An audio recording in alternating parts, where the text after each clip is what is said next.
une Bible, nous sommes en Marc chapitre 10, on aura 10 versets. On va terminer ce passage que nous avons commencé la semaine dernière. Alors, notre série s'appelle Traces parce que nous suivons verset par verset les traces de Jésus-Christ dans l'évangile de Marc. Et puis, on termine aujourd'hui un passage d'une histoire fascinante, très profonde, qui a commencé avec un jeune homme riche qui avait une question très très importante, très profonde. Et puis Jésus va prendre ce rencontre pour continuer à expliquer des vérités très très importantes pour nous de saisir. Donc, ce matin, j'aimerais commencer notre temps ensemble avec une liste de noms. Vous comprendrez vite le lien qui les tisse ensemble. Alors, ce n'est pas alphabétique, ce n'est pas dans un ordre très très spécifique. Thomas Edison, Leonardo da Vinci, Stephen Hawking, Nikola Tesla, Louis Pasteur, Marie Curie, Isaac Newton, Albert Einstein. Alors, juste une liste comme ça. Peut-être vous constatez ce que nous avons ici. Si vous demandez à Monsieur Google, avec votre téléphone, une liste des scientifiques les plus influents de l'histoire, la liste aura au moins ces noms. Et si vous pouviez poser des questions à un de ces personnages, parfois on entend la notion de la fantaisie, ce rêve de pouvoir remonter le temps et de parler à quelqu'un historique et fameux qui n'est plus avec nous. Ça serait un honneur, un privilège de pouvoir parler à quelqu'un sur cette liste. Mais j'ai peur que j'aurais du mal à suivre la discussion. Si je voulais parler à Albert Einstein sur certaines de ses spécialités, je deviendrais perdu très très vite. Moi, électricité avec Monsieur Tesla, non, cette conversation n'avancerait pas très vite. Qui d'autre? Il y a des gens qui sont bien trop intelligents pour moi, trop profonds. Peut-être j'aimerais une discussion quand même avec Louis Pasteur. Pas parce que son nom était Pasteur, mais parce qu'il avait un bel point de vue sur la science et ses origines. Peut-être vous avez entendu sa citation. Un peu de science éloigne de Dieu, beaucoup de science y ramène. Amen. C'est pas mal. Si notre univers reste un beau mystère, n'oublions pas qu'il y a même des endroits sur notre planète que nous connaissons peu. On connaît très très peu sur les profondeurs de l'océan. On connaît très peu sur les pôles. L'Arctique et l'Antarctique et ces endroits très très très froids. On connaît très peu sur certains endroits. Puis, n'avons-nous pas des sujets profondément scientifiques, comme des mystères de notre existence, les créateurs comme les Yétis, ou la monstre de Loch Ness? J'y crois. Pourquoi les hommes viennent de Mars et les femmes de Vénus? Des mystères de notre monde sont profonds parfois. Ironiquement, lorsque nous regardons dans les pages des évangiles, il est facile d'oublier que Jésus-Christ, étant le créateur de l'univers, il est l'homme le plus sage, le plus intelligent, le plus influent de l'histoire de notre planète. On ne pense pas à Jésus comme un scientifique. Mais il aurait des réponses à nous donner si on les avait. Puisque des gens autour de lui avaient du mal à comprendre qui il était vraiment, il était Emmanuel, Dieu parmi eux, c'est normal de voir qu'il a reçu beaucoup de questions. Mais la plupart étaient liées à la loi ou à la moralité, certaines choses spirituelles, ces questions qu'il a reçues.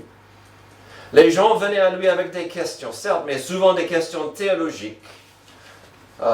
Parfois, ses disciples lui posaient des questions sur le futur, mais normalement, nous trouvons des questions spirituelles. Et souvent, c'était des pièges. Les gens voulaient piéger Jésus avec des questions spirituelles. Alors, comme dans notre dernier passage, on avait un jeune homme riche qui lui a posé une question existentielle, une question capitale, même primordiale.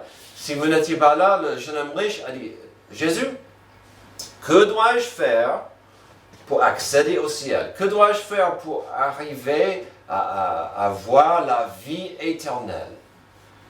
C'est une question importante et on était d'accord que pour un jeune de poser la question, c'est formidable. Souvent, les jeunes ne posent pas cette question. Ils ne veulent pas penser à l'avenir, surtout à la fin de leur vie. Souvent même, les gens plus avancés en âge n'ont pas envie de parler et poser cette question. Mais lui, il voulait savoir, comment est-ce que c'est possible pour moi d'aller au ciel? Qu'est-ce qui me manque? Qu'est-ce qui me manque? Jésus lui a dit, enfin bref, la réponse est simple. Il faut que vous me suiviez. Et il faut me suivre. Pour faire ça, il faut donner tout ce que tu as aux pauvres pour que ces possessions ne vous empêchent pas de me suivre. On a vu que le cœur humain a assez d'espace pour un maître, Dieu ou un objet, une idole. L'homme est parti tout triste et déçu car il ne pouvait pas abandonner son argent pour suivre Jésus. Quelque part, on comprend. De nos jours, ça serait compliqué. Mais cela n'empêchait pas Jésus de profiter de la situation. Il a saisi cette histoire triste, il l'a transformée dans une opportunité d'enseigner pour ses disciples. Il ne pouvait pas rater cette histoire pour dire « Hey, les mecs, écoutez-moi bien, il y a une leçon à apprendre. » Quand nous regardons notre passage aujourd'hui, imaginez Jésus, le professeur ultime. Il avait devant lui une opportunité classique de souligner quelques leçons fortes sur l'humanité et surtout certains obstacles qui nous empêchent dans nos vies d'avancer, de grandir, de trouver la joie, le bonheur et la paix. Si vous n'étiez pas là la semaine dernière, nous avons vu la fin tragique de rencontre avec Jésus et ce jeune homme. Pour ces raisons-là, il est parti sans pouvoir avancer. Il est parti sans joie, donc bien triste et sans bonheur. Il est parti sans la paix profonde qui vient lorsqu'on peut abandonner nos vies à Jésus. Dans notre passage, quelles leçons pouvons-nous apprendre pour éviter une catastrophe?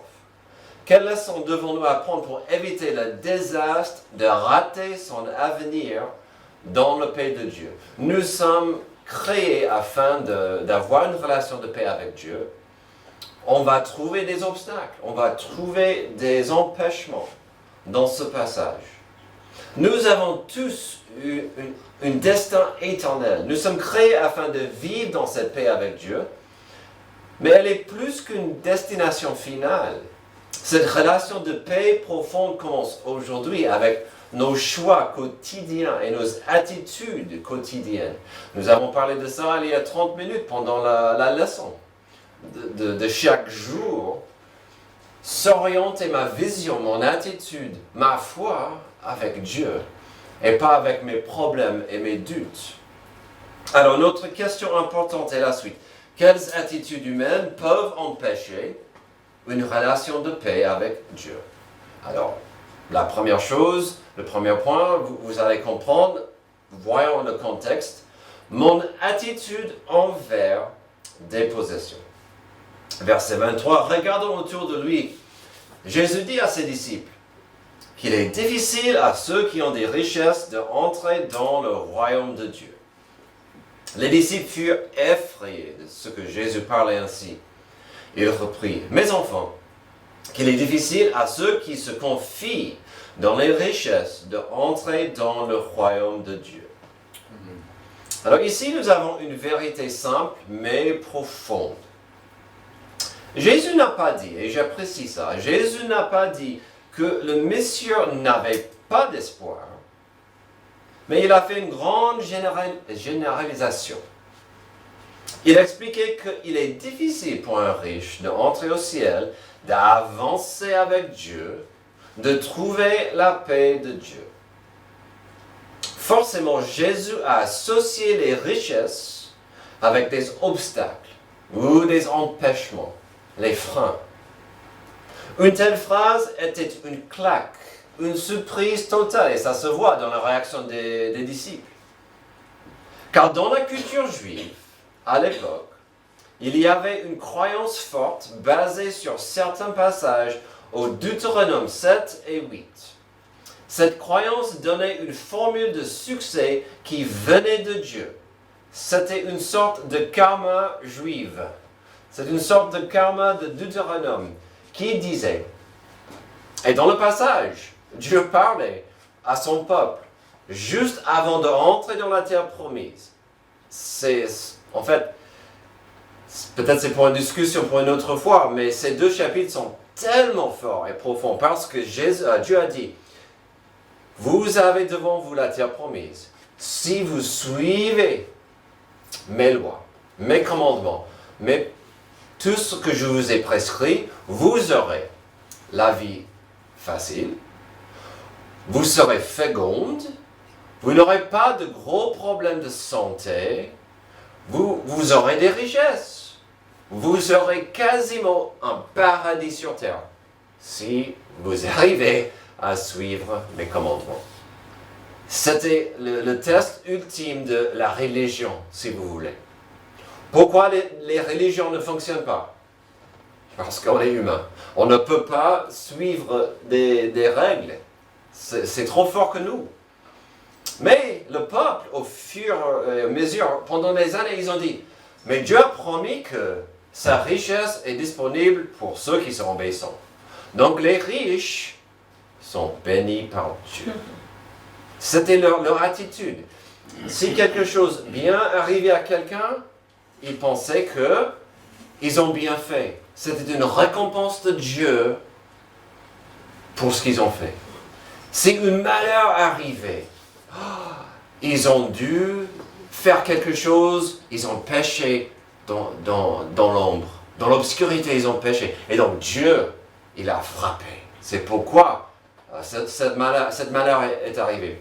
C'est pourquoi, dans un autre passage, Jésus a dit, ne pensez pas que ce tour est tombé sur les gens parce qu'ils étaient des pécheurs. Ce n'est pas la raison pourquoi les mauvaises choses arrivent. Mais ce peuple pensait, un riche était une belle personne bénie par Dieu. Un pauvre méritait ça parce qu'il était mauvais. Surtout s'il avait des maladies. Qu'est-ce qu'il aurait fait pour mériter la lèpre? Qu'est-ce qu'il aurait fait pour être malade? Et donc, on avait cette attitude à l'époque. Donc, ça explique les disciples qui disent, mais tu es en train de dire un riche a du mal à aller au ciel? C'était ce karma. Jésus a dit que c'est difficile. Il n'a pas dit que c'est impossible. Alors, pourquoi est-il difficile pour un riche de entrer au ciel? Déjà, nous avons vu ceci il y a quelques mois quand Jésus a expliqué la parabole du semeur et la semence au Marc 4. D'autres encore reçoivent la semence parmi les ronces. Ils entendent la parole, mais les préoccupations de ce monde, l'attrait trompeur des richesses et les passions en tout genre pénètrent en eux, étouffent la parole et la rendent infructueuse. Ce verset est puissant. L'argent étouffe. Les plaisirs du monde étouffent. Le désir d'avoir des likes sur Insta étouffe. D'être comme tout le monde étouffe la parole. Lorsque nous étudions le salut de Dieu, la bonne nouvelle, il y a très, très peu d'éléments de base nécessaires afin que quelqu'un reçoive le salut. Mais ces éléments de base vont contre l'attitude d'un riche. Quelques bases pour accéder au salut, au ciel. La compréhension de son besoin de l'évangile. J'ai besoin du salut de Dieu. L'acceptation de son besoin de l'évangile. Et puis la demande pour soigner son besoin grâce à l'évangile. Et donc, de comprendre mon besoin et de se repentir. D'accepter par la foi mon besoin de Dieu. Vous pouvez avoir un mélange triste de ces choses sans succès.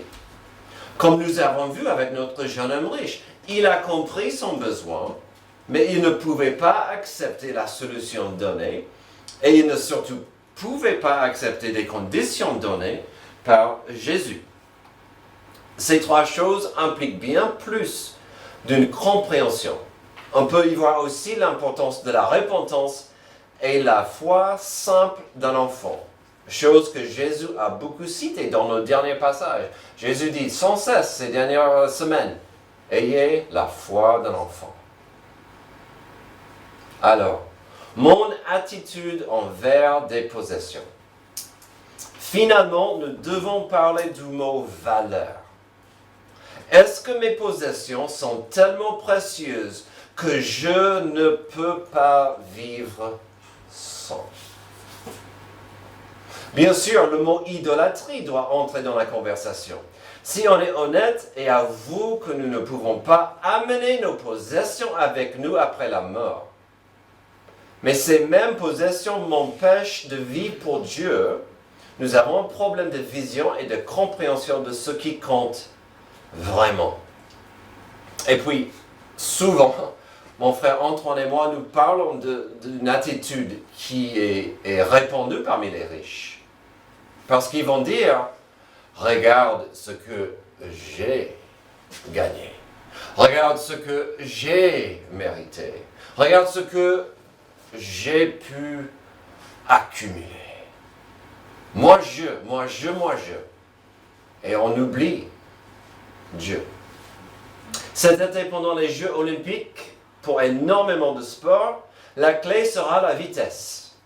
Dans la piscine, vous ne verrez pas des athlètes portent beaucoup de souches de habits.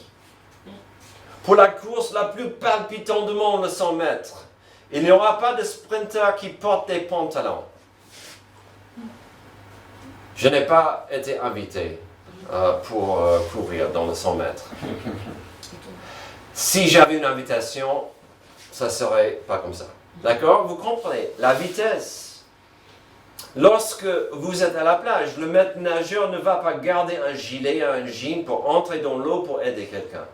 Ce sont des choses qui ralentissent et empêchent la vitesse, la fluidité et l'efficacité pour arriver au but. La même chose est vraie pour aller au ciel. L'argent n'est pas mauvais en soi. Les possessions ne sont pas des idoles évidentes. Mais mon attitude envers ces choses peut facilement m'obséder ou me manipuler. Quelles attitudes humaines peuvent empêcher une relation de paix avec Dieu? Deuxième, mon attitude envers ma position par rapport à l'impossible. 25, il est plus facile à un chameau de passer par un trou d'aiguille qu'à un riche d'entrer dans le royaume de Dieu. Les disciples furent encore plus étonnés et se dirent les uns aux autres, « Qui donc peut être sauvé ?» Jésus les regarda et dit, « Aux hommes c'est impossible, mais non à Dieu, car tout est possible à Dieu. » Mon attitude envers ce qui est impossible. Encore la clé pour comprendre les mots de Jésus se trouve vers la fin de son explication. Il parle de ce qui est possible et impossible. Et nos attitudes et nos réflexions sur cette gamme. Il parle de la possibilité d'avoir accès au ciel et de la paix avec Dieu, et ce qui rend ça possible et impossible. Encore une autre clé à comprendre dans ce passage, dans les mots de Jésus, c'est de comprendre que c'est impossible de mériter ou gagner sa place au ciel. Pas évidemment avec de l'argent. Selon ce que nous avons vu la semaine dernière, les bonnes œuvres et une fidélité à une religion n'est pas la réponse non plus. Donc, une religion? Non. L'argent? Non plus. Une bonne moralité? Non plus. Impossible. Pour souligner ça, Jésus nous a laissé avec une image, une illustration forte.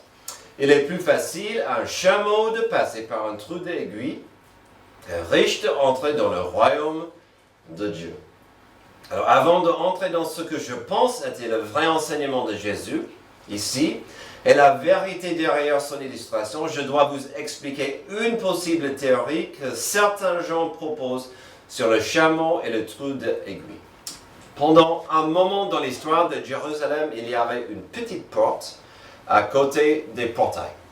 C'était une petite porte juste pour les personnes.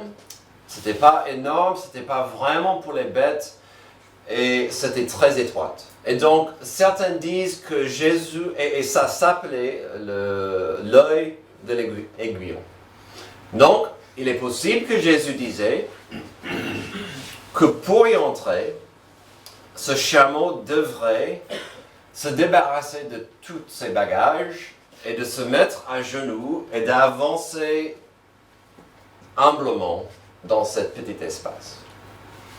C'est pas mal comme image, c'est possible.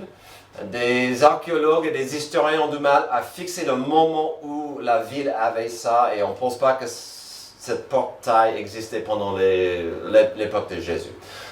C'est pas mal comme idée, mais je pense que c'était autre chose. Alors quoi? Que voulait Jésus expliquer ici? Puis comme j'ai dit tout à l'heure, la clé sur son explication se trouve à la fin, où il a dit au verset 27, Jésus les regardait et dit, aux hommes cela est impossible. Mais non à Dieu, car tout est possible à Dieu. C'est comme si Jésus disait, il est impossible physiquement de passer un chameau dans un trou d'aiguille. Il est déjà difficile pour moi de mettre un fil dans ça. Alors, pas impossible, mais pas facile. Il est aussi impossible physiquement pour un riche de passer par les portes du ciel. On a deux choses impossibles, le chameau ou le riche. Peu importe votre choix, un riche qui entre au ciel par ses propres moyens ou un chameau qui entre dans un espace minuscule où vous pouvez accomplir ni l'un ni l'autre car c'est impossible. Alors, s'il est physiquement impossible pour quelqu'un de gagner son passage ou son accès au ciel par ses propres moyens, quelle est la solution? Dis-moi qu'il y a une solution quand même. Et c'est là où mon attitude envers ce qui est impossible pour moi entre dans l'histoire, dans la formule. Il y a trois possibilités, trois directions, trois chemins que je peux prendre. Malheureusement, il y a l'attitude de la plupart du monde, cette attitude qui dit, j'ai pas besoin de Dieu, du ciel, de vérifier mon futur. Je vais me débrouiller sans problème, sans Dieu. Ça, c'est un chemin. Malheureusement, c'est le chemin le plus populaire. Puis, il y a la deuxième option. Nous avons vu un aperçu de ça avec le jeune homme riche. Quelqu'un qui pense qu'il peut y accéder. C'est une question de trouver la bonne formule religieuse ou morale. Cette attitude est aussi très répandue dans notre monde. Je suis fidèle à ma religion. J'espère que ça sera assez quand je meurs. Ou la classique histoire, alors je suis certain que j'ai fait plus d'actions bonnes que de mauvaises. Oui, il y a des criminels qui méritent cet autre endroit, mais pas moi, je suis un type bien. Pour Dieu, ce n'était jamais une question de combien vous avez fait du bien et combien vous avez fait du mal, c'est que notre péché, c'est une infection qui nous pourrit. Et donc, ce n'est pas une question d'une balance. Puis, il y a la troisième option. Mon attitude envers ma position par rapport à l'impossible. À un moment donné, si quelqu'un veut accéder au ciel, si quelqu'un veut avoir une relation de paix avec Dieu, si quelqu'un cherche à remplir le vide dans le cœur avec Dieu, et pas les valeurs éphémères du monde, cette personne doit venir à Dieu avec la compréhension qu'il est physiquement impossible de plaire à Dieu. Je n'arriverai jamais à m'accéder au ciel. Impossible. Je ne pourrai jamais faire assez de choses bien pour plaire à Dieu. De grimper la montagne de la justice de Dieu, c'est impossible. De sauter la vallée qui sépare mon péché avec sa sainteté, impossible. Ces choses sont impossibles. Lorsque quelqu'un comprend que la vérité toute simple dans la phrase de Jésus, la lumière de Dieu peut illuminer. Aux hommes, cela est impossible. Mais non à Dieu, car tout est possible à Dieu. Amen. Tout est possible à Dieu. C'est possible pour Dieu, mais impossible pour moi. Dans ce cas, dans l'humilité et la foi, je peux m'avancer vers Dieu pour lui demander qu'il fasse l'impossible. Et Dieu va dire, c'est fait. Mon fils bien-aimé a payé le prix impossible pour toi afin que tu reçoives l'impossible. Comme il est écrit en 1 Pierre 3, 18, vous voulez parler de l'impossible, Christ a aussi souffert, et c'est une fois pour toutes pour les péchés. Lui le juste, il a souffert pour les injustes, afin de vous conduire à Dieu. Il a souffert une mort humaine, mais il a été rendu à la vie par l'Esprit. Amen. La séparation entre nous et Dieu est impossible. C'est pourquoi Jésus a fait l'impossible pour nous. Amen. Mon attitude envers ce qui est, pour ce qu'il est impossible, c'est d'avoir l'humilité d'un enfant, d'avoir la foi d'un enfant et dire Dieu, oh, j'ai besoin de ta bonté, j'ai besoin de ta miséricorde, j'ai besoin de ta grâce. Quelles attitudes humaines peuvent empêcher une relation de paix avec Dieu? On a vu nos possessions, notre position par rapport à l'impossible. Troisième et dernière, mon attitude envers ma position par rapport à ce qui est possible. Si je peux avoir la paix avec Dieu, grâce à ce que Jésus a fait, quel est possible? Verset 28, alors Pierre lui dit, nous avons tout quitté et nous t'avons suivi. Jésus répondit, je vous le dis en vérité, personne n'aura quitté à cause de moi et à cause de la bonne nouvelle sa maison ou ses frères, ses sœurs, sa mère, son père, sa femme, ses enfants ou ses terres, sans recevoir au centuple, dans le temps présent, des maisons, des frères, des sœurs, des mères, des enfants et des terres, avec des persécutions, et dans le monde à venir, la vie éternelle.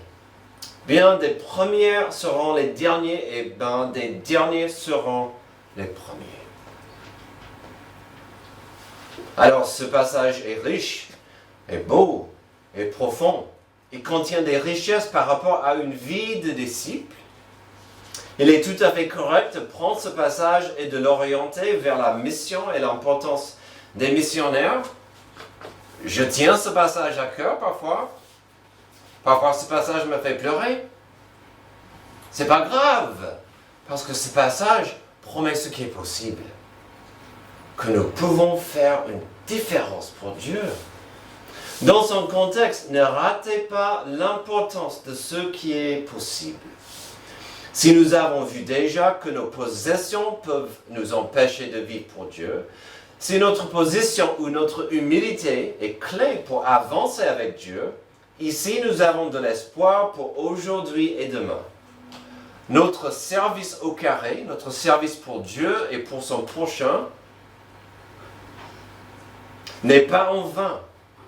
Si je peux oser dire, notre sacrifice pour Dieu et pour son prochain n'est pas en vain. Et donc, on peut constater une sorte de formule ici. Du service et du sacrifice ici-bas, pour Jésus-Christ, égale des récompenses futures. Des sacrifices terrestres égale récompenses célestes. C'était clairement la formule ce jour-là pour les disciples. C'était clairement la formule aujourd'hui pour nous. Regardons encore ce que Jésus a dit.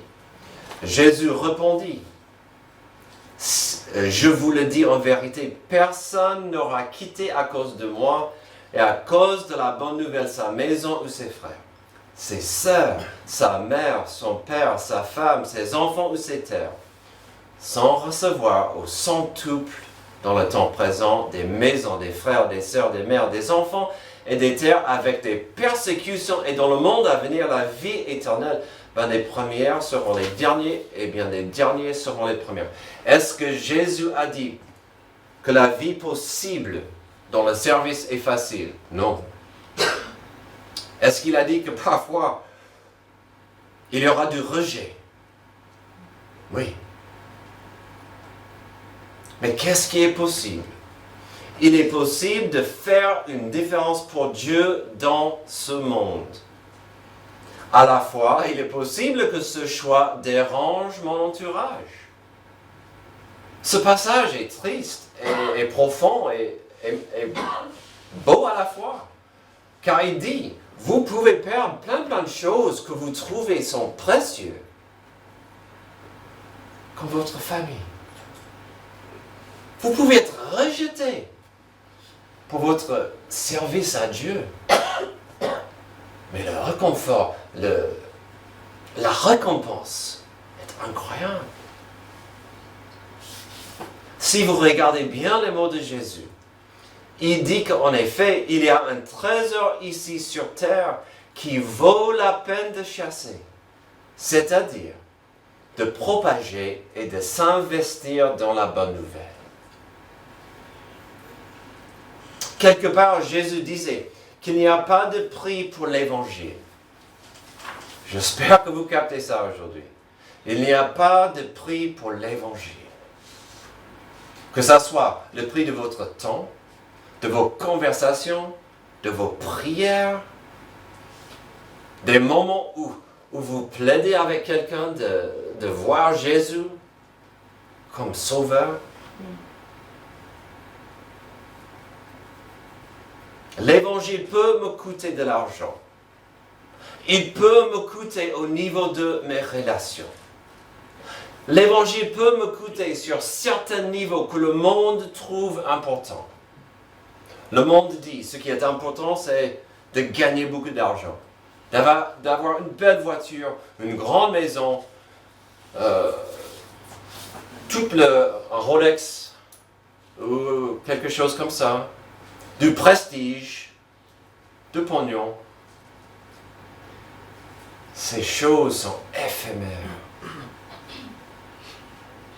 C'est la valeur de l'évangile qui peut faire une différence, qui est possible pour nous. Alors tout revient à votre amour. Est-ce que quelqu'un peut arriver à aimer Dieu avec son cœur, son âme et sa force? Est-ce que quelqu'un peut aimer Dieu plus que l'argent ou son confort? Est-ce que quelqu'un peut comprendre que l'argent n'est qu'un outil pour avancer la volonté de Dieu pour ce monde? Est-ce que quelqu'un peut comprendre que son amour pour quelqu'un d'autre pourrait devenir aussi de l'idolâtrie? J'espère que vous avez capté cette phrase.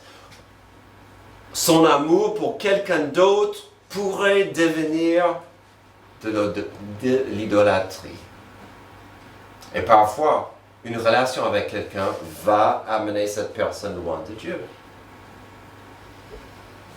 Combien de gens ont abandonné l'appel de Dieu car ils ont préféré suivre des trésors terrestres, un trésor d'argent ou d'une relation personnelle? Si notre but est de faire et de former des disciples de Jésus, voici notre récompense. De faire encore plus de disciples de Jésus-Christ. Quand je regarde dans cette pièce, il y a plus de visages aujourd'hui qu'il y avait il y a 1 an. Amen. Il y a 2 ans. Alléluia. C'est ça le prix. C'est ça ce qui est possible.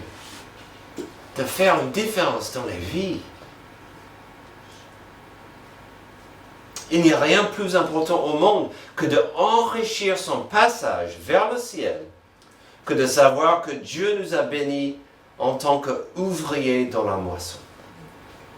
Si nous avons commencé ce passage en regardant la possibilité qu'il y avait des savants et des génies qui pouvaient enrichir notre sagesse et notre connaissance, Aujourd'hui, nous avons creusé un peu dans les mots de Jésus-Christ et sa clé qui a la réponse. La réponse à une des questions la plus primordiales qui existe. Et Jésus a dit, il a parlé de nos attitudes vis-à-vis de ce qui est possible et impossible.